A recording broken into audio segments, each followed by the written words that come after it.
Hey, what's up guys? This is PokerXpress, and we are back with another episode of Poker Hands. Before getting into it, I would like to ask you guys to hit the like button and subscribe if you enjoy our videos, as your support is allowing us to continue posting videos on a daily basis. In that last hand. Boy, did you see it on the camera? He didn't check his cards.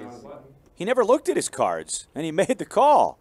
He doesn't know it, but we know it. He's got pocket queens. And now Lion on the button is going to make. Did you see what I saw? Yeah, I'm not a big fan of playing in the blind. He's just playing the heater there. He just won a hand. He just threw the chips in and made the 50K call. That's kind of like driving in the fog. I'm not a big fan of that either, but it can be thrilling and exciting at times. The problem there is he probably should have raised, and it probably would have gotten. Well, Griff might have folded. Scott might have folded too with just a 6. The flop now, 2 deuces and a tray.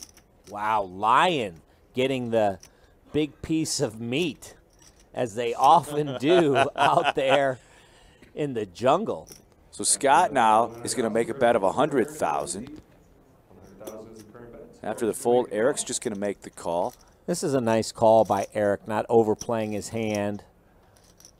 It's kind of a defensive trap. You're beating a lot of hands, but you're losing to anybody that has the deuce. The Lion's going to raise to 325,000. That should get Scott out of the way, as it does. Now, will Eric shove here? Will Eric call here? Well, Eric's made the call. Oh, well, he's gone. I thought he made the call, but now he's moved all in. And this will be a very easy decision for the Lion as his cat falls down. He makes the call, ladies and gentlemen. Eric's going to see the bad news. Well, this is what happens when you drive in the fog or play in the blind. Sometimes you just drive right off a cliff. And that's exactly what's happened. Turn card now is the 4 of hearts, so just 2 cards that can help Eric, or he will be eliminated. Good night, baby.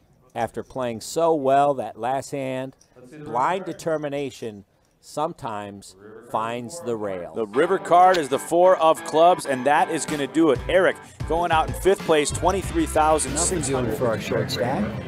Greg. He will fold. And now to chip leader, Ryan Hickey. Rags all around the table right now. Let's see what Penelope has. More rags. But she would be first to enter the pot here. She's just going to limp in from the small blinds. And Alana will check her option with Jack 9, and so it's ladies only. On this flop, it is Jack 9 Jack. What a flop for Alana. She's flopped the boat. Fred, you know the way I love to play Jack 9? I just threw up a little bit in my mouth. That's the flop I'd always be hoping for, and it never hits me. Oh, and this is even better to Alana. Penelope's going to fire 100,000, trying to represent the jack. The problem is Alana actually has the jack. Oh, and the 9 to go with it.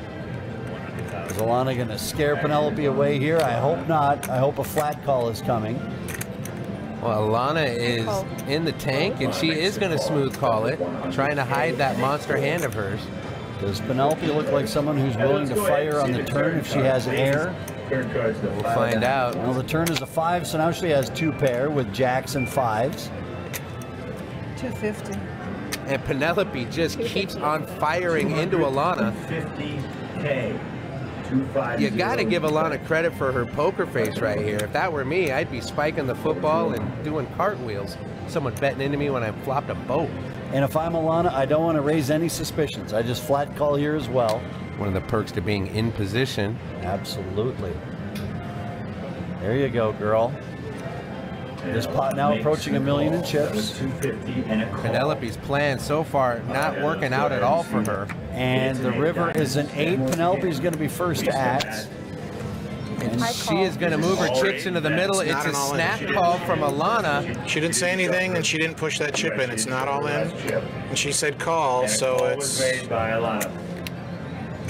And Greg Raymer pointing out that Penelope didn't say all in. She just moved the chips into the middle. Alana makes the quick call. She's going to show Penelope the boat. Well, Alana is going to pick up a monster pot as coming in. If you enjoy our videos and would like to see more, make sure to check out the links in the description. Also, make sure to comment below what you would like to see next, and we will work on your ideas as soon as possible.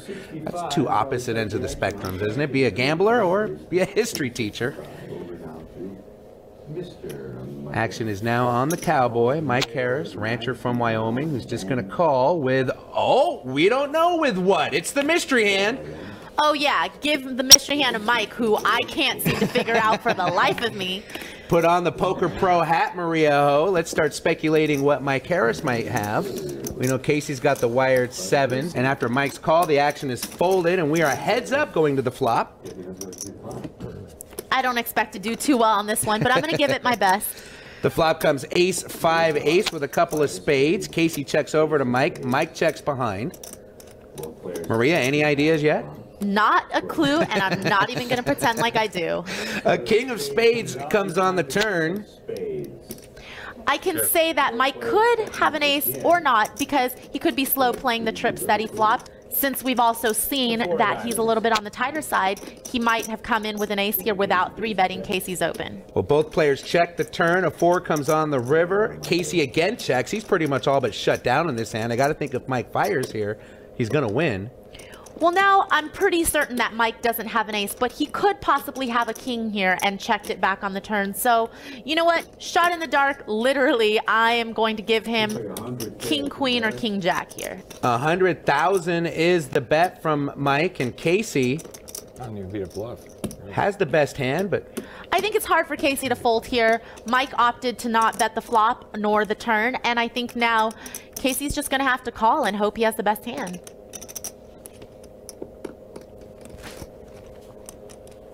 Well, that's what he does. He's calling.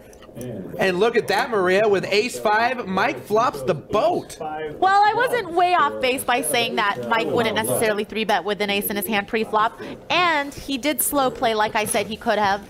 But no 3-bet here. He's just going to make the call with his pocket 9s. Carlos has 2 overs to Tim's pair here, and he also has position. Heads up now to the flop. 2 aces and a 9. Lot of boats and sets and quads being made at this final table. Tim here has flopped a boat, 9s full of aces.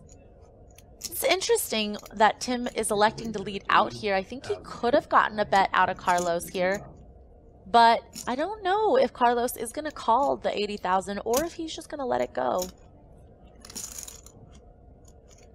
There is a flush draw on the flop, so maybe Carlos thinks that that's what Tim's betting. Carlos does make the call, 80,000 and a call. Turn card now, the 6 of clubs.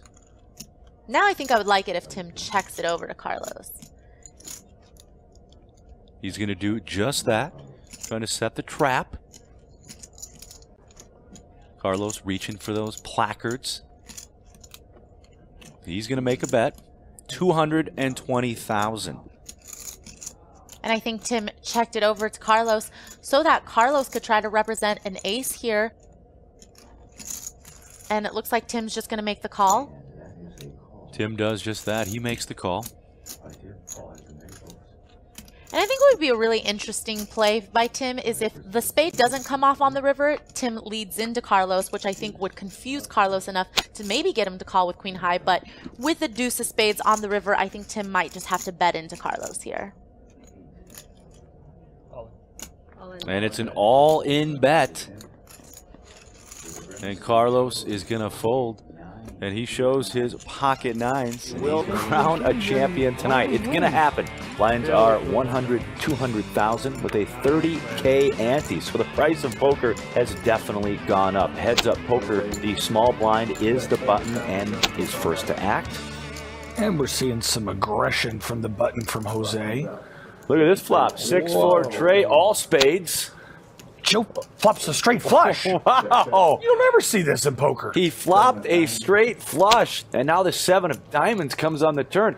He should get a free hat or something. Well, that also gives Jose a pair, so now maybe Joe can get a little payoff. Joe bets 500,000. You just don't see many straight flushes. I've been on the road with these guys here for a lot of years, and I've not seen that here on national television. A flopped straight flush. Now we go to the river card. It's the deuce of diamonds. And Joe's looking for the right amount to bet. Maybe $1 million, about half pot, 900. Feels about right. Maybe 8, because there's just there's so many straight cards on the board. Maybe he'll only bet 800. Of course, I think he's going for the maximum payday. 1.2 million. Just in case Jose's got a straight or 2 pair, he's going for the maximum. Wow, he's going to call him. They flip over the cards, and Jose's going to realize, I'm not only beat, but I'm beat by a straight flush. Just barely got me. He said, yeah, you got me. Yeah, just kind of. Barely. Wow, where's this free hat? I know. Get a free hat.